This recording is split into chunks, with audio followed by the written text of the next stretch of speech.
Hello बच्चा party, कैसे हैं बेटा आप सब। हम फिर से मिल गए हैं आपके आज के अगले टॉपिक में। और हम जो आज टॉपिक स्टार्ट करने जा रहे हैं बेटा, वो टॉपिक है आपका प्रिज्म।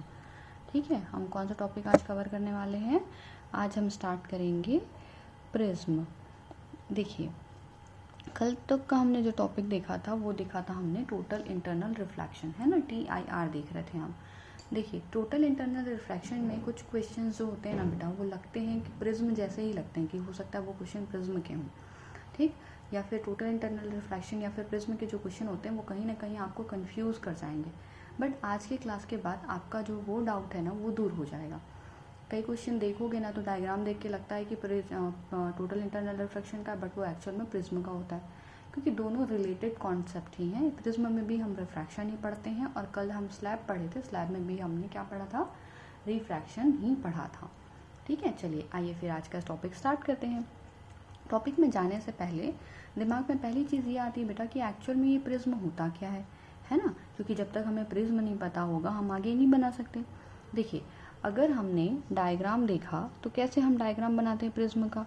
एक सरफेस ऐसा, बचपन में सब ऐसा डायग्राम बहुत बनाए होंगे, है ना। हम ऐसी दो सरफेस बनाते थे ना। देखिए, एक ऐसा सरफेस बना लिया, एक सरफेस ऐसा बना लिया, और फिर दोनों को मिला दिया, ये बन गया मेरा प्रिज्म। ठीक है, तो अब अगर डायग्राम में डिफाइन करना है तो भाई ऐसे डायग्राम बना के तो नहीं दिखा सकते ना, मैडम ये जो डायग्राम बन दिख रहा है ना, यही प्रिज्म है, ऐसा बोलोगे तो थोड़ी ना बनेगा। ठीक, डिफाइन कैसे करते हैं बेटा। जो प्रिज्म होता है दैट इज़ अ होमोजीनियस, पहली चीज़ होमोजीनियस होगा, सब तरफ से प्रॉपर्टीज एक जैसी होगी, ट्रांसपेरेंट होगा, ट्रांसपेरेंट होगा तभी तो रे रिफ्रैक्ट करेगी, है ना। तो होमोजीनियस होगा, ट्रांसपेरेंट होगा एंड सॉलिड होगा। तो कैसा स्ट्रक्चर होगा, तीन चीज़ें इंपॉर्टेंट हो गई। एक चीज़ क्या हो गई बेटा, होमोजीनियस, ठीक, फर्स्ट। सेकेंड चीज़ क्या इंपॉर्टेंट हो गई, solid, and most important transparent. पता चला ट्रांसपेरेंट ही नहीं है, कुछ और बना दिया उसको। ठीक है, तो प्रिज्म क्या है, एक ऐसा स्ट्रक्चर है, prism is a structure which is homogeneous, solid and transparent. ठीक है, एंड दैट सिर्फ इतना ये चीज़ें होना ज़रूरी नहीं है, इसके लिए एक और चीज़ इंपॉर्टेंट है कि इट इज़, देखो यहाँ पे ये जो दो सरफेस दिख रही है, एक सरफेस ये वाली सरफेस, ठीक है, और एक सरफेस ये वाली, ये सरफेस, ठीक। ये दो सरफेस अगर आप देख रहे हो, ये दोनों सरफेस कैसे इंक्लाइंड है, ऐसे इंक्लाइंड है ना, ऐसा रखा है घर जैसे आप बचपन में बनाते हो, सेम वैसी। तो प्रिज्म के लिए ये कंडीशन ऐसी भी है कि दो प्लेन सरफेसेस से बाउंड होता है, और वो दो प्लेन सरफेस कैसे होते हैं, किसी एंगल पे इंक्लाइंड होते हैं। मतलब अगर मैं प्रिज्म को डिफाइन करना चाहूँ तो क्या होगा, prism is a homogeneous, solid, transparent structure that is bounded by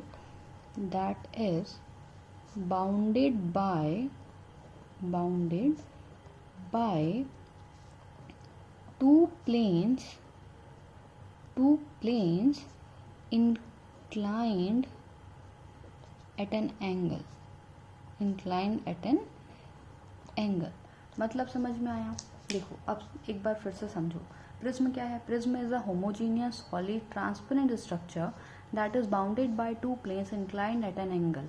मतलब दो प्लेन है, दो प्लेन को ऐसे इंक्लाइन किए हो, ठीक है, उन दोनों के बीच में कोई एंगल बन रहा होगा, उससे एक बाउंड, दो प्लेन जो किसी एंगल में है उससे बाउंडेड एरिया ही क्या कहलाता है, आपका प्रिज्म कहलाता है। समझ आया इतना, ठीक।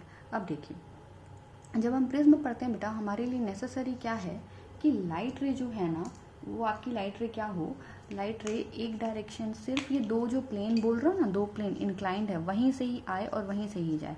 मैं हाइलाइटर यूज़ कर रहा हूँ ताकि आपको दिखे। मतलब देखो, इस डायरेक्शन से आएगी, इस प्लेन में ऐसे बैंड हो जाएगी और इस प्लेन से निकल जाएगी। तो मतलब इस वाले प्लेन से निकली है और इस वाले प्लेन से चली गई है, या फिर या तो डायरेक्शन उसका ऐसा हो जाए या डायरेक्शन उसका रिवर्स हो जाए। ठीक है, जैसा भी आप बोलो, चाहे वो फॉरवर्ड डायरेक्शन में जा सकती है या बैकवर्ड डायरेक्शन में जा सकती है। तो मतलब जो भी रिफ्रैक्शन होगा, इंसिडेंस होगा, सिर्फ इन दो प्लेन्स के थ्रू ही होगा, और कहीं से नहीं ले जाना है। ठीक है, पहली चीज़। एंड सेकेंड चीज़, जो ये दो प्लेन का इंक्लिनेशन है, इसके बीच का एंगल क्या है, को हम रिप्रेजेंट करते हैं ए से। And what is a is your angle of prism. क्या बोलते हैं हम बेटा, एंगल ऑफ प्रिज्म बोला जाता है। क्लियर हुआ, ठीक। अब इतना अगर समझ में आ गया हो तो थोड़ा सा आगे और चलते हैं और देखते हैं कि अब थोड़ी देर पहले समझो, कल हम लोग पढ़ रहे थे स्लैब। कल हम क्या पढ़ रहे थे? स्लैब पढ़ रहे थे। ऐसा एक डायग्राम बनाया था, अब उसको मैं 3D में बना रही हूँ, ठीक है। तो स्लैब ऐसा था, लाइट रे ऐसे जा रही थी और ऐसे निकल जा रही थी, थोड़ी बैंड होके निकल रही थी। अभी मैंने समझो, अभी सिर्फ समझो कि इस प्लेन से जा रही है और इस प्लेन से निकल रही है। तो ये हमारे लिए क्या है? ये स्लैब है, ये प्रिज्म नहीं है। प्रिज्म नहीं है। क्यों नहीं है? क्योंकि देखो, इस प्लेन से जा रही है तो ये एक प्लेन हो गया, इस प्लेन से इस प्लेन में आ रही है, इस प्लेन से जा रही है, इन दोनों के बीच में कोई कांटेक्ट है क्या? नहीं। और प्रिज्म के डेफिनेशन में क्या बोलता है कि that is bounded by two planes inclined at an angle. तो ये दो प्लेन्स नहीं है, ये दोनों प्लेन के बीच में कोई एंगल नहीं है। डेफिनेटली है बट अभी फिलहाल कांटेक्ट में नहीं है ना।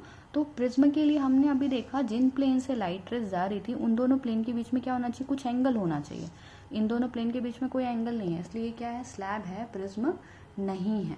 बट अगर मैं बोलूँ, अगर जैसे इसी चीज़ को अगर ऐसा बोलो कि इसी में लाइट रे को आप ऐसे ले आओ, थोड़ा घुमा दो, लाइट रे मान लो ऐसी आई, यहाँ आई, और ये मान लो टोटल इंटरनल रिफ्लेक्शन हो गया इसका, और ये बाय चांस ऐसी चली गई, इधर चली गई, ठीक है। या लाइट रे ऐसी आई और ये ऐसी चली गई, इस प्लेन से निकल गई, तो ये क्या कहलाएगा? स्लैब कहलाएगा या प्रिज्म कहलाएगा? तब एक बार कोशिश करके देखो, कौन से प्लेन में आई है? ये वाले प्लेन से आई है ना। और कौन से प्लेन से चली गई बेटा? ये वाले प्लेन से चली गई। मतलब ऐसा डायग्राम है, ऐसा है ना, इस प्लेन से आई है और इस प्लेन से चली गई, मतलब इन दोनों के बीच में क्या है? एंगल है। तो ये एंगल क्या कहलाएगा मेरा? ये वाला एंगल। ये देखो, इस प्लेन और इस प्लेन के बीच में एंगल बन गया, तो ये मेरे लिए क्या हो जाएगा? Angle of the prism. जब इस प्लेन से जा रही है तो ये प्लेन और ये प्लेन के बीच में एंगल बन गया, मतलब ये क्या हो जाएगा मेरा? Angle of the prism. तो मतलब अगर लाइट रे ऐसे आके ऐसे निकल जाती तो ये स्लैब ना कहला के क्या कहलाएगा बेटा? प्रिज्म कहलाएगा, ठीक है। तो ये सब चीज़ें वैसे न्यूमेरिकल्स में देखोगे तो और बहुत ईजिली समझ में आ जाएगा, कोई बहुत ह्यूज डिफरेंस नहीं है। चलिए एक सिंपल सा एग्जांपल, जैसे मान लो ये 3D नहीं बनाया मैंने, अगर ये लाइट रे है, अगर ये लाइट रे ऐसे आई, रेयर से डेंसर में जा रही है तो मान लो बैंड हो गई, फिर डेंसर से रेयर में जा रही है, ये नॉर्मल होगा और बैंड हो गई, तो ये मान लो इसका डायरेक्शन है, ठीक है। अब अगर लाइट रे ऐसे ही निकली है तो ये क्या है बेटा? ये आपका स्लैब जैसा एक्ट कर रहा है, और इसमें तो एंगल खैर यहाँ पे दिख रहा है, तो ये आपका क्या होगा? यहाँ मतलब यहाँ से लाइट रे यहाँ जा रही है, तो ये क्या है बेटा? ये एंगल तो आपको दिख ही रहा है कि दिस एंगल इज योर, ये एंगल है आपके पास, तो ये क्या है? आपका प्रिज्म है, ना कि स्लैब है, ठीक। तो ऐसे ही आपको ना आपके डिफरेंट टाइप के क्वेश्चंस आएंगे, डिफरेंट टाइप के क्वेश्चंस में आपको डायरेक्टली एंगल देखने से पता चल जाएगा। अब देखो, लाइट रे यहाँ से आई, यहाँ गई और यहाँ गई, ये प्लेन में एंटर की, इस प्लेन से जा रही है, इन दो प्लेन के बीच में एंगल है ना, तो ये क्या कहलाएगा? मेरा प्रिज्म कहलाएगा। हालांकि बहुत बेसिक डिफरेंस है, नहीं है, क्वेश्चन में आपको स्लैब लिख रहा है, प्रिज्म लिख रहा है, आपका कॉन्सेप्ट तो बेसिकली किसके बेसिस में बनेगा? न्यूमेरिकल्स नॉर्मली ही बनते हैं, इसलिए कंफ्यूज होने का नहीं है। लेकिन हाँ, बट नॉलेज के लिए आपको पता होना चाहिए which one is slab and which one is your prism. Clear हुआ? ठीक। अब चलिए आगे बढ़ते हैं। देखिए, थोड़ा सा मैंने रे डायग्राम को बना के रखा हुआ है हल्का सा, अब देखते हैं, ठीक है। यहाँ पे मान लीजिए बेटा, ये हमारे पास क्या है? अब हम 3D नहीं बना रहे, ठीक, हम सिर्फ क्या बना रहे हैं? हम 3D अब सॉल्व नहीं कर रहे हैं, हम एक डायग्राम बनाने की कोशिश कर रहे हैं। ये मेरा डायग्राम बन गया, ठीक है। सिर्फ ये क्या बना है? ट्राइंगल। और ये ट्राइंगल नहीं है, बेसिकली ये आपका 2D डायग्राम है किसी प्रिज्म का, ठीक है। मान लिया ये इसमें क्या हो रहा है, ये आपका विजिबल है आप सभी को, ठीक। यहाँ पर से कोई लाइट रे आ रही है, मान लो ये लाइट रे ऐसे आई, यहाँ का मीडियम मान लिया मैंने क्या है? एयर है। यहाँ का मीडियम मैंने मान लिया क्या है? एयर है। अब ये कोई दूसरा मीडियम है। एक बात बताओ, कोई भी मीडियम है वो एयर से क्या होता है? डेंसर ही होता है, चाहे कोई भी मीडियम हो। अगर एयर के अलावा कोई मीडियम है ना बेटा, तो एयर का रिफ्रैक्टिव इंडेक्स सबसे कम होता है, बाकी हर एक का मीडियम से, मतलब एयर से हर मीडियम का रिफ्रैक्टिव इंडेक्स ज़्यादा ही होगा, ठीक है। तो जब ये लाइट रे यहाँ आएगी तो ये जो मैंने लाइन बनाई हुई है ना बेटा, ये नॉर्मल है। नॉर्मल को मैंने पहले से प्लॉट कर लिया है, क्योंकि अगर नॉर्मल बैंड हो जाता है ना तो वैल्यूज या डायग्राम गड़बड़ हो जाता है। तो ये लाइट रे यहाँ से एंटर करी ऐसे, जब ये नॉर्मल में आएगी तो ये रेयरर से कहाँ जा रही है? डेंसर में, तो क्या है? किधर बैंड होगी? कैसे बैंड होगी? इट विल बैंड टूवर्ड, ये देखो ये नॉर्मल है ना, तो टूवर्ड्स दी नॉर्मल बैंड होगी, है ना। तो मान लिया ये कैसे बैंड हो गई, टूवर्ड्स दी नॉर्मल बैंड हो गई, मतलब ये ऐसी चली गई। ऐसे तो इसको जाना चाहिए था, बट ये एक्चुअल में कैसे चली गई, ऐसे चली गई। ठीक, अब देखो, अब ये जो लाइट रे है यहाँ आ गई, अब ये फिर से कौन से सरफेस पे आ गई, इस सरफेस पे। अब इसको यहाँ से यहाँ जाना, तो ये कौन से मीडियम से जा रही है, डेंसर से रेयर में जा रही है। डेंसर से रेयर में जाएगी तो ये जो लाइन है ना, ये लाइन, ये क्या हो जाएगा हमारा, अगेन नॉर्मल हो जाएगा।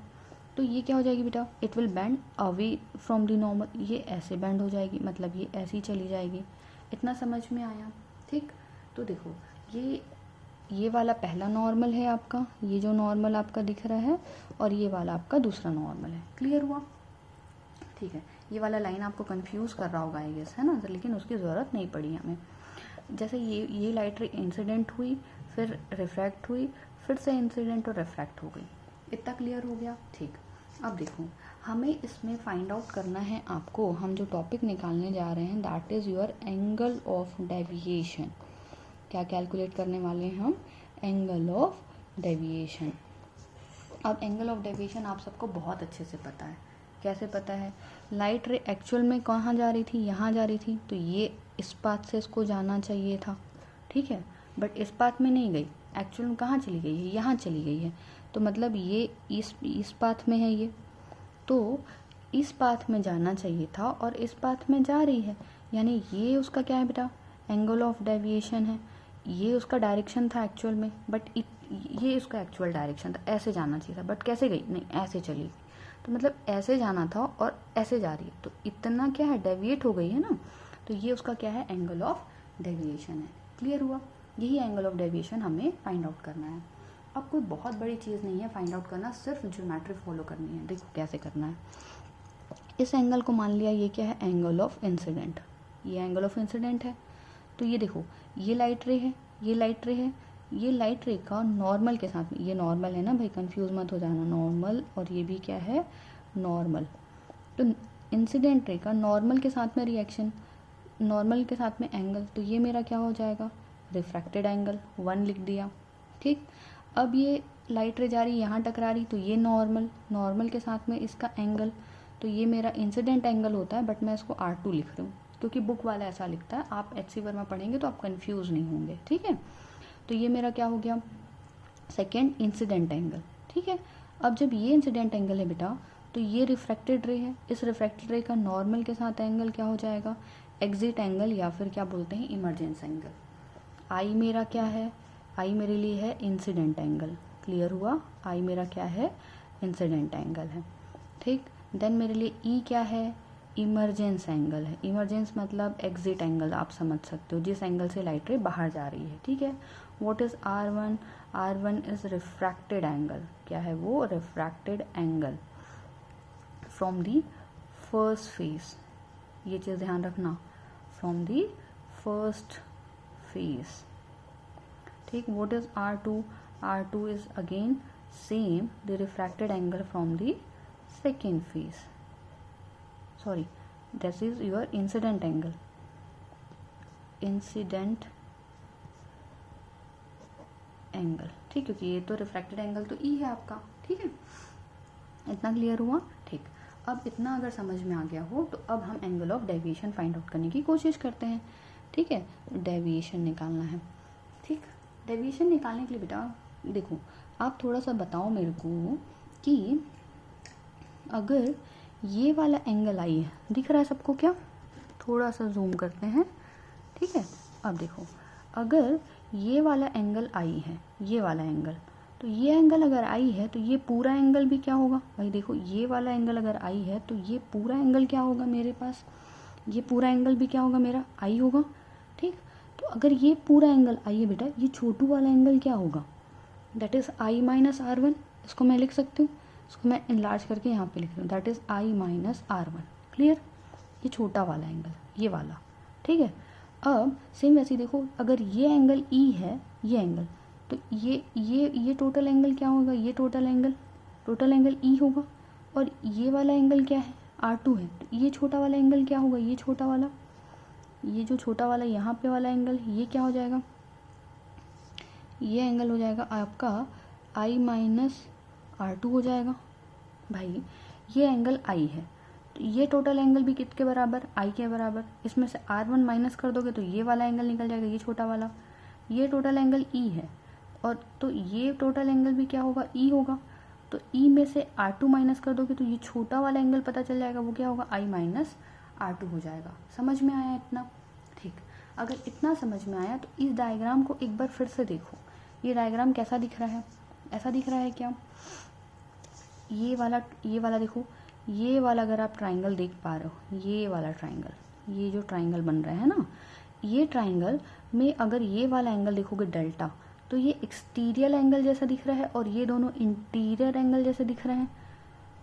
ऐसा दिख रहा है ना डायग्राम, एक बार यहाँ पे बनाते हैं। ये ऐसा दिख रहा है, पर ये ऐसा दिख रहा है। ये वाला एंगल मिला है और ये वाला एंगल मिला है, और ये वाला एंगल क्या है, डेल्टा है। तो ये दोनों इंटीरियर एंगल हैं और ये क्या है बेटा, आपका एक्सटीरियर एंगल है। और आपको पता है इंटीरियर एंगल का समीशन एक्सटीरियर एंगल के क्या होता है, बराबर होता है। ठीक, तो बस यही फिनोमेनन हमको यूज़ करना है। समझ में आया इतना? ठीक, अगर समझ में आया तो बहुत अच्छी बात। अब आगे चलते हैं, देखो। ठीक है, देखिए, तो हमने इंटीरियर एंगल निकाल लिए दोनों। ये वाला इंटीरियर एंगल कितना निकाल लिया, आई माइनस R1। ये वाला इंटीरियर एंगल क्या निकाल लिया, आई माइनस R2। तो इसको निकाल लिया आई माइनस R1 एन प्लस आई माइनस R2। ऐसा क्यों किया, क्योंकि इंटीरियर एंगल का जो समीशन होता है वो एक्सटीरियर एंगल के समीशन के बराबर होता है। ठीक, तो डेल्टा को क्या लिख सकते हैं फाइनली, सॉरी इसको मैंने ई लिखा है ना, ई लिखा है, एक्सटीरियर एंगल है, इसको गड़बड़ कर दिया, यहाँ पे ई लिखो इसको। ठीक है, क्योंकि दैट इज ई, तो ये वाला क्या है, ये टोटल ई है, तो ये वाला R2 है, तो ये वाला ई माइनस R2 होगा, है ना। तो ये क्या हो जाएगा, आई माइनस R1, सॉरी फिर से लिख रहे हैं, ई माइनस R2, ये वेस्ट ऑफ लाइन हो गया। अब आई प्लस ई लिख सकते हो, माइनस R1 प्लस R2 लिख सकते हो, दैट इज योर डेल्टा। ये क्या आ गया, हमारा डेल्टा आ गया। बट ये हमारा फॉर्मूला नहीं हो सकता। क्यों नहीं हो सकता, खुद सोच के देखो एक बार। कितनी सारी वैल्यू अननोन है, आई, ई, R1, R2, कुछ भी नहीं हो सकता भाई। इंसिडेंट एंगल चलो आपको पता हो सकता है, बट डेफिनेटली रिफ्रैक्टेड नहीं पता होगा, यानी लास्ट वाला इमरजेंस नहीं पता होगा। ये भी निकालना पड़ेगा, ये भी निकालना पड़ेगा, और ये भी निकालना पड़ेगा। 3 अननोन है ना। तो ऐसे में ये तो सॉल्व नहीं कर पाएंगे हम, तो इसलिए थोड़ा इसको और ईजी करने की कोशिश करते हैं। और हम एक और चीज़ देखते हैं डायग्राम में। चलो अगेन मैं थोड़ा सा जूम करती हूँ ताकि आपको थोड़ा बहुत क्लियर हो जाए। ठीक, अब ये वाला देखो, ये वाला आपको ट्राइंगल ये दिख पा रहा है क्या, ये वाली लाइन बेटा, ये वाली लाइन। ठीक, अगर मैं इस लाइन को भी आगे बढ़ा दूँ तो ये वाली लाइन ऐसे आएगी। ये देखो, ये लाइन मैंने थोड़ा बैंड कर दी है। अगर मैं इस लाइन को बैंड नहीं करती तो ये ऐसे जा रहा होता और ये लाइन ऐसे आ रही होती। तो मतलब ये क्या दिख रहा है, एक क्वाड्रिलेटरल बनता है। अगर हम क्या करें, अगर ये हमारा पूरा यूनिफॉर्म तरीके से सॉल्व हो जाए तो ये जो क्या बनता है वो हमारे पास एक क्वाड्रिलेटरल बनता है। ठीक, और इसमें देखो, ये अगर क्वाड्रिलेटरल बन रहा है, मतलब अगर ये क्या बन रहा है बेटा, ऐसा क्वाड्रिलेटरल बन रहा है, तो इसमें आपका ये वाला चारों एंगल का समीशन कितना होता है, चारों एंगल का समीशन होता है आपका 360 डिग्री। ठीक, तो यहाँ पे ये वाला एंगल कितना है हमारा, 90 होगा। ये वाला एंगल कितना है, 90। ये वाला एंगल क्या है, देखो खुद देखो डायग्राम में, ये बात देखो, यहाँ पे अगर ये क्वाड्रिलेटरल है तो ये वाला एंगल 90, क्योंकि ये नॉर्मल बनाया हो ना भाई, तो ये जब नॉर्मल बनाया हो तो इस लाइन से ये 90 होगा। ये भी नॉर्मल बनाया हो, इससे ये 90 होगा। ये वाला एंगल क्या होता है, ए होता है, अभी पढ़े थे प्रिज्म का एंगल होता है। और ये वाला एंगल नहीं पता। ठीक है, तो ये वाला एंगल कैसे निकालोगे। अब ये फिर से छोटा वाला ट्राइंगल देखो, ये वाला, ये ट्राइंगल छोटा वाला, इसका टोटल ट्राइंगल का समीशन कितना होता है एंगल का, 180 डिग्री। तो ये R1 है, ये R2 है, तो ये कितना होगा, 180 माइनस R1 प्लस R2 लिख लूँ, समझ में आएगा। क्योंकि इसको भाई, ये तीनों एंगल का समीशन कितना होगा, 180। तो ये जब R1 है, ये R2 है, तो ये क्या होगा, 180 माइनस R1 प्लस R2। ठीक, तो अब देखो, ये क्वाड्रिलेटरल है, इस क्वाड्रिलेटरल में ये A हो गया, ये क्या हो गया, R2 हो, ये 90 हो गया, ये 90 हो गया, और ये एंगल इतना हो गया। तो भाई चारों का समीशन कितना होना चाहिए, चारों का समीशन होना चाहिए कितना, 360। ये वाला कितना निकाले हो, ये निकाले हो 180 माइनस R1 प्लस R2, और ये वाला कितना है, A। लिखो इसको, क्या हो जाएगा, 90 degree plus 90 degree plus 180 degree ना, R1 प्लस R2 और क्या बच गया बेटा प्लस ए, कैंसिल आउट करो 360 होगा, ये भी 360 कैंसिल आउट हो जाएगा। यहाँ पे क्या बच गया 0, इधर क्या बचा है minus of R1 plus R2 plus A. तो यहाँ से क्या मिल रहा है, A is equals to R1 plus R2, ये मिल रहा है आपको, इतना ही मिल रहा है। ठीक, अब इसको देखो, ये वाला फॉर्मूला जो पहले ड्रॉ करके रखे हो, यहाँ पे ये तो निकाले हो, डेल बराबर क्या आया है आपका I plus E minus R1 plus R2। और आपने अभी क्या निकाला बेटा, अभी आपने फिर से वही निकाला कि a is equals to R1 plus R2। तो यहाँ पे हम R1 प्लस R2 की जगह क्या लिख सकते हैं, a लिख सकते हैं। तो ये हमारा फाइनल फॉर्मूला होगा किसका, एंगल ऑफ डेविएशन का, कि द एंगल ऑफ डेविएशन क्या हो जाएगा, ये क्या है आपका angle of deviation, that will be equals to your I plus E minus A. ठीक, समझ में आया इतना? अगर इतना समझ में आया तो बहुत अच्छी बात। अब इसके बाद हम फिर से आगे चलेंगे। एंगल ऑफ डेविएशन किसके किसके बराबर हो रहा है, देखो किस पे डिपेंड कर रहा है, एंगल ऑफ इंसिडेंस पे, एंगल ऑफ इमरजेंस पे, और आपके जो आपका प्रिज्म है उसके एंगल पे। ठीक है, इतना क्लियर हुआ? ठीक, अब इतना क्लियर हुआ बेटा, तो कुछ चीज़ें हम और समझने की कोशिश करते हैं। देखिए, इसके बेसिस में एक न्यूमेरिकल देखेंगे क्या? नहीं, पहले हम फिनोमेनन पूरे देख लेते हैं, देन हम न्यूमेरिकल्स देखते हैं। क्लियर? देखिए, हम कुछ चीज़ें समझते हैं कि जो एंगल ऑफ इंसिडेंट, देखो एंगल ऑफ डेविएशन किस पे डिपेंड करता है, ये हमें देखना है। किस पे डिपेंड करता है, depends upon which factor, depends upon which factors. ठीक है, ये हमें देखना है। तो ये चीज़ें जो हैं बेटा वो एक्सपेरिमेंटली प्रूफ की गई हैं कि किस में डिपेंड करता है। ऐसा कोई कॉन्ट्रडिक्शन मत रख लेना दिमाग में कि नहीं मैडम ऐसा हो रहा था तो ये इस पर डिपेंड नहीं करेगा करके। जो जिस पे डिपेंड करता है वो चीज़ें हमने किससे कैसे प्रूफ की हैं, एक्सपेरिमेंटली। तो पहली चीज़ याद रखना, ये आपको डायरेक्टली अगर पूछा जाए तो डायरेक्टली पूछ सकता है। जो एंगल ऑफ डेविएशन होगा वो डायरेक्टली प्रोपोर्शनल होता है म्यू के, रिफ्रैक्टिव इंडेक्स के डायरेक्टली प्रोपोर्शनल होता है। मतलब अगर एंगल ऑफ डेविएशन बढ़ाओगे तो रिफ्रैक्टिव इंडेक्स बढ़ेगा, रिफ्रैक्टिव इंडेक्स बढ़ाओगे तो एंगल ऑफ डेविएशन बढ़ेगा। ठीक, एक चीज़ ये हो गई। सेकंड, अगर हम लैम्डा से कंपेयर करें तो लैम्डा के इन्वर्सली प्रोपोर्शनल होता है। लैम्डा के कैसे प्रोपोर्शनल होता है, इन्वर्सली प्रोपोर्शनल, मतलब वेव लेंथ के साथ में वो क्या होगा, इन्वर्सली प्रोपोर्शनल होगा बेटा। तो ये दो फैक्टर्स हो गए। ठीक, अब तीसरा चीज़ हम देखते हैं ए के साथ में कैसे वैरी करता है। तो ये उल्टा लिख दिया मैंने, यहाँ पे लैम्डा यहाँ पे डेल लिखो, है ना भाई, हम तो एंगल ऑफ डेविएशन ही देख रहे हैं ना, तो angle of deviation inversely proportional होता है लेंथ के। ठीक, और ए के भी क्या होता है, ए के भी इन्वर्सली प्रोपोर्शनल होता है। ठीक है, नहीं, ए के डायरेक्टली प्रोपोर्शनल होता है, सॉरी ये गड़बड़ कर रहे हैं हम। ए के क्या होगा, ये डायरेक्टली प्रोपोर्शनल होगा। क्योंकि देखो अब यहाँ पे गलती हम ऐसे कर सकते हैं, यहाँ पे ये वाला फॉर्मूला देखो, ये वाला फॉर्मूला देखने में अगर ए की वैल्यू बढ़ेगी, ए इंक्रीज करके देखो, ए अगर बढ़ाओगे तो डेल्टा क्या होगा, कम हो रहा है ना, और ए को कम करोगे तो डेल्टा क्या हो रहा है, बढ़ रहा है। लेकिन ये जो चीज़ है ना बेटा, ये फॉर्मूले के बेसिस में नहीं, ये एक्सपेरिमेंटली प्रूफ की गई है, इसलिए फॉर्मूले के बेसिस में इसको जज करने की कोशिश मत करना। ठीक है, और मुझे ये उल्टा लिख रही हूँ कैसे समझ में आया, क्योंकि मुझे पता था कि भाई फॉर्मूले से ये चीज़ प्रूफ नहीं होती। समझ में आ रहा है? तो इसीलिए ये तीन चीज़ें ध्यान रखना कि एंगल ऑफ डेविएशन क्या होगा, रिफ्रैक्टिव इंडेक्स के डायरेक्टली प्रोपोर्शनल, और जो एंगल है प्रिज्म एंगल उसके डायरेक्टली, जो एंगल ऑफ डेविएशन है रिफ्रैक्टिव इंडेक्स के directly proportional, angle of prism के डायरेक्टली प्रोपोर्शनल, और वेवलेंथ के इनडायरेक्टली प्रोपोर्शनल। इतना क्लियर हुआ? ठीक, एक और बहुत इंपॉर्टेंट चीज़ है जिसमें एंगल ऑफ डेविएशन आपका डिपेंड करता है, and that thing is your angle of incidence. Very very important. ठीक है, इसके बेसिस में सारे न्यूमेरिकल्स बनने वाले हैं। क्या होगा बेटा आपका, that is angle of incidence. अब समझो ये कैसे होता है।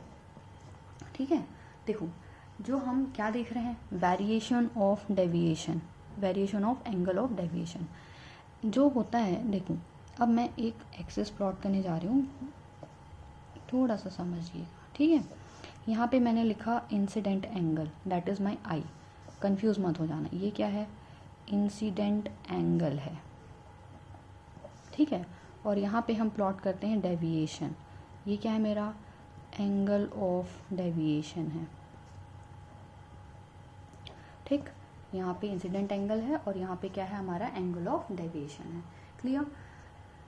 अब देखो एंगल ऑफ जो डेविएशन है ना बेटा, इसका ग्राफ इसके साथ में इंसिडेंट एंगल के साथ में कुछ ऐसा बनता है, कुछ इस तरीके का, जब एक्सपेरिमेंटली प्लॉट किया गया, ठीक। और एक चीज़ आप ध्यान रखना कि जो एंगल ऑफ डेविएशन होता है वो किसी एक इंसिडेंट एंगल के लिए ही क्या होता है, मिनिमम होता है। जो डेल्टा होता है दैट इज नहीं लिख सकते, delta is minimum for a single value of I. किसी एक पर्टिकुलर वैल्यू ऑफ आई के लिए ही डेल्टा क्या होता है, मिनिमम होता है। मतलब delta is minimum, this delta is minimum for a single और स्पेसिफिक वैल्यू ऑफ आई। मतलब दो वैल्यू आई की दो वैल्यू हो उस समय डेल्टा मिनिमम नहीं हो सकता। अब समझ नहीं आ रहा होगा मैडम आप क्या बोल रहे हो, देखो इसको थोड़ा सा वैल्यू से समझने की कोशिश करते हैं। मान लो तुम्हारे पास ऐसा कोई प्रिज्म है, ठीक है। अब ये प्रिज्म बन गया, शांति समझना बेटा, न्यूमेरिकल पूरे इसी के बेसिस में बनाऊंगी, ठीक है। ये कोई प्रिज्म हो गया, यहाँ से अब मान लो ये इंसिडेंट रे आई, ये इसका नॉर्मल है, यहाँ से बैंड हो गई, ये इसका नॉर्मल था, यहाँ से फिर बैंड हो गई, ये इसका डायग्राम बन गया, ठीक है। यहाँ से मान लो इंसिडेंट एंगल है आपका 20 डिग्री, ठीक। इसको पूरा सॉल्व करके आए, यहाँ से रिफ्रैक्ट, यहाँ जो एग्जिट या इमरजेंस एंगल आया वो आ गया मान लो 30 डिग्री। क्लियर। इंसिडेंट एंगल मान लिया मैंने 20 है और एग्जिट एंगल मान लिया कितना है मेरा, 30 डिग्री है। अब कोई इंसान को यहाँ खड़े करा दो, यहाँ पे सुंदर वाली आई बना दो, इस तरफ देख रहा है ना, समझ नहीं आ रहा वैसे मेरे आँख बनाने के तरीके से, ये इस तरफ देख रहा है, ठीक है। जब आप इधर से देख रहे हो तो आपके लिए क्या है, मैंने मान लिया, माना, सपोज, ठीक, मान लिया कि delta is minimum for I is equals to 20 degree. 20 degree के लिए क्या है, डेल्टा जो है वो मिनिमम है, ठीक है। समझ आया इतना कि मैंने क्या माना है, 20 डिग्री के लिए डेल्टा मिनिमम है। और यहाँ से मुझे क्या पता चल रहा है कि डेल्टा की वैल्यू पहले डिक्रीज होते जाती है, फिर डेल्टा की वैल्यू क्या होती है, इंक्रीज होते जाती है। किसके साथ, जैसे जैसे एंगल बढ़ रहा है, इंसिडेंट एंगल को बढ़ाते जाओ, एंगल ऑफ डेविएशन क्या हो रहा है, कम हो रहा है, फिर एंगल को बढ़ाओ तो इंसिडेंट ऑफ एंगल क्या हो रहा है, एंगल ऑफ डेविएशन क्या हो रहा है बेटा, बढ़ रहा है। मतलब डेल्टा एक आई की ऐसी पर्टिकुलर वैल्यू है जिसके लिए डेल्टा क्या है, मिनिमम है, और वो वैल्यू सिर्फ एक ही होगी, दो नहीं हो सकती। समझ में आई चीज़, ठीक। अब मैंने ये डायग्राम से मैं इसको समझाने की कोशिश कर रही हूँ क्यों नहीं हो सकती। देखो अगर हम यहाँ से मान लिए एंगल ऑफ इंसिडेंस मेरा कितना है, 20 डिग्री है, और उसके लिए क्या है, डेल्टा मिनिमम है। आप इधर से देख रहे हो, अब एक बात बताओ, मैं अगर इधर से देखूँ तो क्या होगा, इधर से भी देखना स्टार्ट कर दूँ उसी डायग्राम को, तो प्रिज्म में ना लॉ ऑफ रिवर्सिबिलिटी फॉलो होता है बेटा। मतलब जैसे ये लाइन गई है ना, अगर आप इसको रिवर्स कर दोगे तो वो उसी डायरेक्शन में एज इट इज़ वापस आ जाती है। मतलब ऐसे गई है, अगर आप इधर से लाइट रे इसी एंगल में भेजोगे ना तो वो ऐसे वापस आ जाएगी। इसे बोलते हैं लॉ ऑफ रिवर्सिबिलिटी, ठीक। तो मतलब अगर इधर से देख रहे हो तो एंगल ऑफ इंसिडेंस कितना दिख रहा है, 20 डिग्री, और एंगल ऑफ इमरजेंस कितना दिख रहा है, 30 डिग्री। अगर यहाँ से देखोगे तो एंगल ऑफ इंसिडेंट दिखेगा 30, एंगल ऑफ इमरजेंस कितना दिखेगा, 20 डिग्री। समझ में आया, ठीक। तो अगर ऐसा होगा तब क्या होगा भाई, दो इंसिडेंट एंगल हो गए ना, इधर से देख रहे हो तो इंसिडेंट एंगल कितना हो गया, 20, जिसके लिए आप डेल्टा को मिनिमम मान के रखे हो। इधर से देख रहे हो तो इंसिडेंट एंगल कितना हो गया, इंसिडेंट एंगल हो गया 30, और उसके लिए भी आपको डेल्टा क्या मिल रहा है, मिनिमम, क्योंकि भाई इसी कंडीशन के लिए ही ना आप डेल्टा को मिनिमम माने हो। तो भाई इधर से देख रहे हो तो भी डेल्टा मिनिमम आपके मानने के अकॉर्डिंग, भाई डेल्टा को आपने जब 20 था तो आपने क्या माना, मिनिमम माना है ना। तो इधर से देख रहे हो तो भी क्या हो जाएगा, आपका एंगल मिनिमम आ रहा है, इधर से देख रहे हो तो भी क्या आ रहा है, आपका मिनिमम आ रहा है। तो भाई 2 इंसिडेंट एंगल हो गए इसी केस के लिए, जिसके लिए आपको डेल्टा क्या मिल रहा है, मिनिमम मिल रहा।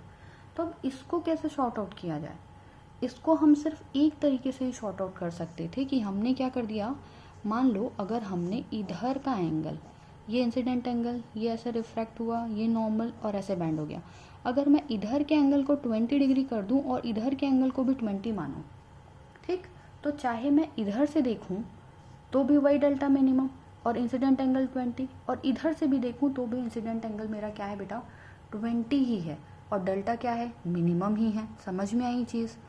तो इधर से भी देख रहे हो तो क्या है मेरा आई 20 डिग्री, और इसी के लिए, इसी प्रिज्म के लिए मैंने डेल्टा मिनिमम माना है। इधर से भी मैं देख रही हूँ तो मेरा आई क्या है, 20 डिग्री, और मैंने डेल्टा को क्या माना है, मिनिमम माना है। मतलब इतने एनालिसिस से क्या समझ में आया, अगर आई और ई डिफरेंट है तो डेल्टा मिनिमम नहीं हो सकता, क्योंकि 2 एंगल आ गए, है ना। तो हमारा क्या मिलता है, when I is equals to E, जब क्या हो, इंसिडेंट एंगल और आपका इमरजेंस एंगल दोनों बराबर हों, सिर्फ उसी केस में ही आपको डेल्टा की वैल्यू क्या मिलती है, सबसे मिनिमम वैल्यू मिलती है। और इस केस को छोड़ के सारी जगह डेल्टा की आपको, देखो इसी को प्लॉट करो, मान लो ये वैल्यू, तो मान लिया यहाँ पे डेल्टा की कोई वैल्यू है, इस यहाँ पे ये थिकनेस है, ये डेल्टा क्या कहलाएगा, आई की एक वैल्यू मिल रही है यहाँ पे, तो ये डेल्टा क्या कहलाएगा, मेरा मिनिमम डेल्टा कहलाएगा। समझ में आया। अब इसके अलावा अगर हमारे पास डेल्टा मान लो यहाँ तक की वैल्यू है, ये मान लो यहाँ तक की वैल्यू, तो इसके लिए आई क्या होगा आपका, ये वैल्यू आपको क्या दिखाएगा, आई। और यहाँ पे देखो इस ग्राफ को और बनाए तो इसी डेल्टा के लिए मेरे पास 2 वैल्यूज़ हैं, एक वैल्यू यहाँ की और एक वैल्यू यहाँ की। ये एंगल ऑफ इंसिडेंस हो सकता है, या भाई 2 एंगल दिख रहा है ना, सेम थिकनेस के लिए एक एंगल ये दिख रहा है और सेम थिकनेस के लिए एक एंगल ये वाला दिखेगा। सिर्फ यही एक थिकनेस है जिसके लिए सिर्फ एक एंगल मिल रहा है, और यही थिकनेस क्या कहलाएगा, मेरा एंगल ऑफ इंसिडेंस। इस एंगल, इस एक्सेस में क्या है, एंगल ही है। थिकनेस चेंज हो गई, मतलब देखो थिकनेस चेंज हो गई, मतलब एक एंगल यहाँ पे प्लॉट हो सकता है और ग्राफ के हिसाब से एक एंगल यहाँ पे प्लॉट हो सकता है। तो मतलब ये एंगल ऑफ इंसिडेंस हो सकता है, चाहे आप इधर से देखो, ये एंगल ऑफ क्या हो सकता है, एग्जिट हो सकता है। ठीक, इधर से देखोगे तो ये इंसिडेंस होता सकता है और ये क्या हो सकता है, एंगल ऑफ एग्जिट हो सकता है। ठीक, अभी भी नहीं समझ में आया, नहीं समझ में आया होगा तो एक बार फिर से देखना। अल्टीमेटली इस पूरे का जो आउटपुट है या जो कंक्लूजन है वो क्या है बेटा, कि जब हम एंगल ऑफ इंसिडेंस देखते हैं ना, तो एंगल ऑफ इंसिडेंस या फिर एंगल जो आपका एंगल ऑफ डेविएशन है वो मैक्सिमम कब होगा, जब केवल किसी पर्टिकुलर एक एंगल ऑफ इंसिडेंस के लिए ही वो क्या होता है, मिनिमम होता है। ठीक है, कभी भी ऐसा नहीं होगा कि कोई 2 एंगल 20 डिग्री में भी आपको डेविएशन मिनिमम मिले और 30 डिग्री में भी आपको डेविएशन क्या मिले, वो किसी पर्टिकुलर एक एंगल में ही आपको एंगल ऑफ डेविएशन क्या मिलेगा, मिनिमम मिलेगा। क्लियर हुआ। चलो ये चीज़ को आप न्यूमेरिकल से देखो, थोड़ा सा और आपको क्लियर हो जाएगा, जैसे समझो इसको। ठीक है, मान लीजिए यहाँ पे देखो ये वाला क्वेश्चन जैसे मैंने लिखा है, for a particular prism at I is equal to 35।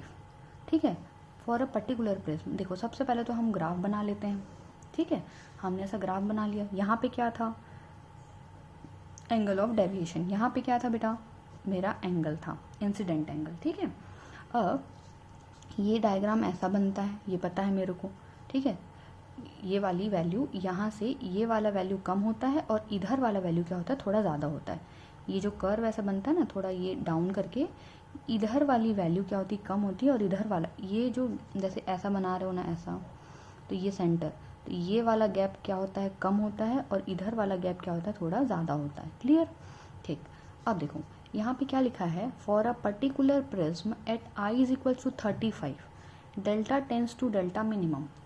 मतलब समझ में आया, जब इंसिडेंट एंगल कितना है बेटा, ये जब angle I is equal to मेरा 35 डिग्री है, तब मेरा डेल्टा क्या है, डेल्टा मिनिमम है। ठीक, इतना समझ में आया। ठीक, for I is equal to 25 what will be the positive value of E. क्या पूछ रहा है, for I is equal to 25 what will be the positive value of E. मतलब अगर मैंने मान लिया आई 35 है तो उसके लिए डेल्टा मिनिमम मिल रहा है। अब ये किसके लिए पूछ रहा है, जब I25 है तो I25 किधर जाएगा, इधर जाएगा या इधर जाएगा, I25 इस तरफ आएगा। चलो मान लिया I25 यहाँ कहीं आ रहा होगा, ठीक है, I25 यहाँ आ रहा है। तो अब इस लाइन को आगे बढ़ाओ, ये लाइन ऐसे गई, तो अब इसमें देखो ये लाइन ऐसे जा सकती है ना, और ये मतलब ये लाइन ऐसे जा रही है, यानी इसका थिकनेस ये है, ठीक। और तो इस थिकनेस के लिए दो वैल्यू मिल सकती है हमें, एक वैल्यू इधर आएगी और एक वैल्यू इधर आएगी, ठीक है। तो I = 25 आएगा, या तो ये वाला एंगल, भाई यहाँ से ये थिकनेस मिल गई। तो जब I मिनिमम थिकनेस के लिए ही केवल I एक मिलता है, मिनिमम थिकनेस के अलावा कोई भी थिकनेस हो तो उसके लिए हमें दो एंगल मिलते हैं। तो मिनिमम थिकनेस में हमें I ये पता है, वो दे दिया है। जब I25 है तो उसका थिकनेस हमें यहाँ पता चलेगा, और इस थिकनेस के लिए हमारे पास दो एंगल हो सकते हैं, एक एंगल यहाँ आएगा और एक एंगल कहाँ आएगा बेटा, यहाँ आएगा, ठीक। अब देखो मैंने अभी थोड़ी देर पहले बताया, ये वाला गैप और ये वाला गैप क्या होता है, डिफरेंट होता है, ये वाला कम होता है, ये वाला ज़्यादा होता है, ठीक है। तो ये वाला गैप कितना है, 10 है तुम्हारा, देखो ये 35 है और ये 25 है, ये वाला गैप 10 है। तो ये वाला गैप कितना होगा, 10 से ज़्यादा होगा या 10 से कम होगा, 10 से ज़्यादा होगा, मतलब 11 हो सकता है, 12 हो सकता है, 13 हो सकता है, कुछ भी हो सकता है। तो यहाँ पर का एंगल कितना आएगा, 35 + 11 मिनिमम, भाई 10 तो नहीं आ सकता, क्योंकि 10 आएगा तो ये 45 हो जाएगा, बट ये दोनों बराबर हो जाएंगे, बराबर नहीं होना है। ये वाला जो गैप है ना, इस साइड वाला गैप, ये इस साइड वाला यहाँ से लेके यहाँ तक का गैप, ये जो है इस साइड के गैप से ज़्यादा होता है। तो यहाँ पे जो ये आएगा वैल्यू, ये 10 ये इन दोनों के गैप से ज़्यादा ही आएगा, तो यहाँ पे क्या आएगा, 11 आएगा, कम से कम 11 आएगा। तो देखो अगर 11 भी करते हो तो ये वैल्यू कितनी आनी चाहिए, 46 आनी चाहिए, 47 भी हो सकती है, 48 भी हो सकती है, 49 भी हो सकती है, कुछ भी हो सकती है, बट 10 से ये वाला जो गैप होगा वो 10 से क्या होगा, ज़्यादा ही होगा। सारे ऑप्शन चेक करो, 35 + 4 ही हो रहा है, तो भाई ये तो पॉसिबल ही नहीं है, 35 में 4 जोड़ दो, तो ऐसा कोई टेम्परेचर हो सकता है क्या, ये तो बिल्कुल नहीं हो सकता, ये भी नहीं हो सकता। तो सिर्फ एक ऑप्शन है, दैट विल 46। तो जो सेकेंड टेम्परेचर है वो तुम्हारा क्या है, इस थिकनेस के लिए I25 के लिए एक वैल्यू ये होगी, एक वैल्यू ये होगी। ये जो दो वैल्यूज़ हैं ये प्रिज्म के लिए क्या बता रही है, ये वाला एंगल बता रही है और एक ये वाला एंगल बताती है, जो ये वाला डायरेक्शन है वो। कुछ समझ पाए, इसी टाइप के आपके न्यूमेरिकल्स बनेंगे, समझ गए, ठीक। अब इतना समझ गए तो हम फिर से आगे बढ़ते हैं, ठीक है। एक टॉपिक हमारा और छोटा सा रह गया है, उसको भी कोशिश करते हैं कि हम कंप्लीट करें, फिर angle of deviation he topic complete हो जाएगा, ठीक है बेटा। देखो अब हमारा क्या बोल रहे हैं, अभी हमने थोड़ी देर पहले पढ़ा कि हमारा क्या हो रहा है, एंगल ऑफ डेविएशन। देखो हमने दो चीज़ पढ़ ली, एंगल ऑफ डेविएशन मिनिमम होगा, एंगल ऑफ डेविएशन को क्या पढ़ा हमने, एंगल ऑफ डेविएशन मिनिमम कब होगा, मिनिमम तब होगा जब I और R क्या होंगे, I और E बराबर होंगे, तब ही वो क्या होगा, मिनिमम होगा। अगर नहीं है तो एंगल ऑफ डेविएशन क्या है, मैक्सिमम है, उससे ज़्यादा ही है, ठीक है। अब एक बात बता दो मेरे को, अगर I और R बराबर हैं, अगर I और E बराबर हैं तो R1 और R2 भी तो बराबर हो गए। सोच के देखो, अगर ये मेरे पास क्या है, ऐसा ट्राइंगल है, अब एंगल ऑफ इंसिडेंस, ये एंगल ऑफ इंसिडेंस है I, तो ये बराबर हो गया है ना, तो ये रिफ्रैक्टेड है, ये रिफ्रैक्टेड है। अगर ये इंसिडेंस और ये रिफ्रैक्टेड बराबर, तो ये वाला एंगल है ना यहाँ पे आ रहा है, ये R तो ये भी R हो जाएगा। अब ये R है बेटा, तो ये वाला R तो ये वाला R और ये दोनों एंगल बराबर हैं, तो ये एंगल इसके बराबर, ये एंगल इसके बराबर, और ये दोनों आपस में बराबर, मतलब कहीं ना कहीं सब बराबर। भाई I और E बराबर हैं, I के बराबर होता है R1 और इसके बराबर होगा ये, सिमिलर ट्राइंगल जैसा हो जाएगा ना ये दोनों। तो कहीं ना कहीं ये मान के चलो कि अगर एग्जिट एंगल दोनों बराबर हैं तो दोनों का जो R1 और R2 होता है वो भी आपस में क्या हो जाते हैं, बराबर हो जाते हैं, ठीक है। तो I1 और R1 भी क्या हो जाएंगे, आपस में आपके दोनों बराबर हो जाएंगे। अब अगर मैं फर्स्ट फेज में साइन लॉ लगाना चाहूँ, स्नेल्स लॉ, तो स्नेल्स लॉ लगाओगे तो कैसे आएगा, क्या लिख सकते हो आप, स्नेल्स लॉ, यहाँ का म्यू, यहाँ का एंगल, यहाँ का म्यू, यहाँ का एंगल, तो यहाँ का एंगल कितना है, साइन I इंटू यहाँ का म्यू, 1 है क्योंकि एयर है। यहाँ का म्यू यहाँ पे एंगल साइन आर इतना हुआ। ठीक, अब देखो यहाँ से अगर आप साइन आर लिखना चाहो, यहाँ से क्या लिख सकते हैं हम, म्यू निकालो। चलो म्यू की वैल्यू निकालोगे तो क्या आ जाएगा, that is sine I by sine R आ जाएगा। ठीक है, म्यू निकाल क्या आ जाएगा बेटा, sine I by sine R आ जाएगा। और आप अभी हमने थोड़ी देर पहले एंगल ऑफ डेविएशन निकाला था, क्या निकाला था फॉर्मूला देखो, आई प्लस ई माइनस ए, यही निकाला था। ठीक है, आई और ई दोनों क्या हो गए, बराबर हो गए, तो इसको मैं लिख लूँ 2i माइनस ए को क्या लिखे थे आप, R1 प्लस R2, और वो भी क्या हो गया, सेम हो गए। तो या फिर इसको क्या लिख सकते हो, माइनस 2r हो गया। तो ये देखो a इज इक्वल टू क्या लिखे हैं, R1 प्लस R2, ये लिखा है ना। तो यहाँ पे क्या आ जाएगा 2r, और a इज इक्वल टू क्या लिख सकते हो, 2r लिख सकते हो। तो a इज इक्वल टू क्या आ जा रहा है आपका, 2r आ जा रहा है, that is angle of your deviation. ठीक, कहीं ना कहीं चीज़ें, चलो इतना कंप्लीट करो। अब देखो इसके बाद इतना क्लियर हो गया बेटा, तो फिर हम आगे बढ़ेंगे। यहाँ तक कोई दिक्कत तो नहीं है ना। पहले I is equals to E माना, R1 is equals to R2 माना, फिर स्नेल्स लॉ लगाया, स्नेल्स लॉ में ये वैल्यू आ गई है, और ये हमारा फाइनल क्या है, डेविएशन आया है।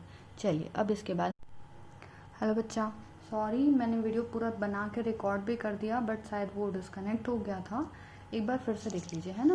हम जब पहले देख रहे थे बेटा, वो कहाँ तक देखे थे कि हमने delta is equals to I plus E minus A लिखा हुआ था। ठीक, यहाँ से हम डेल्टा को क्या लिख सकते हैं, 2i माइनस ए लिख सकते हैं, क्योंकि i और e आपस में क्या है, बराबर है।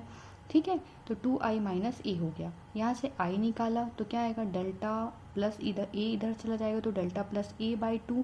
ठीक, और यहाँ पे देखो a इज इक्वल टू, हम जब थोड़ी देर पहले सॉल्व किए थे तो क्या निकाले थे, a is equal to R1 plus R2, और R1 और R2 दोनों बराबर हैं, तो क्या आ जाएगा, a is equal to 2r आ जाएगा। तो यहाँ से हमने क्या लिख लिया, r is equals to a by 2, क्योंकि a is equals to 2r लिख लो या r is equals to a by 2 लिखो, एक ही मतलब है। अब ये दोनों वैल्यू हमने क्यों निकाली, क्योंकि हमने यहाँ से म्यू निकाला हुआ है। म्यू इज इक्वल्स टू क्या है, sine I by sine R. ठीक है, तो अब देखो साइन आई की वैल्यू निकाल लिए और आर की भी वैल्यू निकाल ली, दोनों वैल्यू पुट कर दिया, sine delta plus a by 2 और साइन a बाई 2। आई की वैल्यू इतनी थी, आर की वैल्यू इतनी थी, यहाँ पे रख दिया। ठीक, तो ये वाला फॉर्मूला आ गया। तो रिफ्रैक्टिव इंडेक्स निकालने के लिए हम इस टाइप के क्वेश्चंस में, जब भी प्रिज्म आएगा, हम यही टाइप के यही फॉर्मूला यूज़ करेंगे। ठीक है, कभी कभी बुक में क्या करता है, इस डेरिवेशन को थोड़ा और आगे एक्सटेंड करता है और ये दे देता है कि मान लिया थीटा इज़ वेरी स्मॉल। क्या मान लिया, थीटा इज़ वेरी स्मॉल। ठीक है, कौन सा थीटा भाई, जो एंगल ऑफ प्रिज्म है वो बहुत स्मॉल है। तो अगर एंगल ऑफ प्रिज्म बहुत स्मॉल है तो ये जो साइन थीटा है वो थीटा के बराबर होगा, ये जो साइन थीटा है वो भी किसके बराबर होगा, थीटा के बराबर। तो आप इसको क्या लिख सकते हो, देखो mu is equal to sine theta का थीटा, तो थीटा की जगह क्या लिखोगे, delta plus a by 2 divided by में थीटा, यानी a बाई 2 डिवाइड में आएगा, तो उसको जब लिखोगे तो क्या आ जाएगा, a और ये 2 ऊपर चला जाएगा, तो 2 कैंसिल आउट हो जाएगा, क्या बच जाएगा, delta plus a by A, delta plus a by delta, sorry गड़बड़ कर दिया, यहाँ पे डेल्टा ये आ जाएगा, a आ जाएगा। ठीक है, तो ये a आ जाएगा। अब इसके अकॉर्डिंग इसको क्या लिख सकते हो, डेल्टा प्लस, ये उल्टा हो जाएगा, देखो गड़बड़ कर दिया था मैंने, अच्छा हुआ रिवीजन हो गया। तो डेल्टा क्या हो जाएगा, डेल्टा प्लस 1 हो जाएगा, delta plus delta by a plus 1 हो जाएगा। ठीक है, ऐसा लिख सकते हो। तो ज़रूरी नहीं है ये सब करना, ये सब आप जब न्यूमेरिकल में करेंगे तो अपने आप वैल्यूज़ आपकी सीधा वैल्यू पुट करके सॉल्व होते जाएगा, इसकी उतनी ज़्यादा रिक्वायरमेंट हमें नहीं है। ये पहला डेरिवेशन है जो इतनी बार गलत होगा आगे पीछे करके। ठीक है, देखिए अब इसके बेसिस में बेटा क्वेश्चन कैसे आते हैं, ठीक, क्योंकि ये तो बहुत ज़्यादा कन्फ्यूज़न क्रिएट कर रहा है, भाई इसका क्वेश्चन कैसे बनेगा। देखो एक क्वेश्चन मैं करा देती हूँ, फिर जब हम कल की क्लास में मिलेंगे तो हम इन सारे बेसिस में और न्यूमेरिकल्स लेके मिलेंगे। ठीक है, देखो ये वाला क्वेश्चन हमने लिख के रखा था कि अगर मान लीजिए क्या बोल रहा है, the angle of minimum deviation for a prism is 37। क्या बोला, एंगल ऑफ मिनिमम डेविएशन, यही तो हमने फाइंड आउट किया है, और यही क्या होता है, डेल्टा होता है। Angle of minimum deviation is क्या दे दिया है, 37 डिग्री।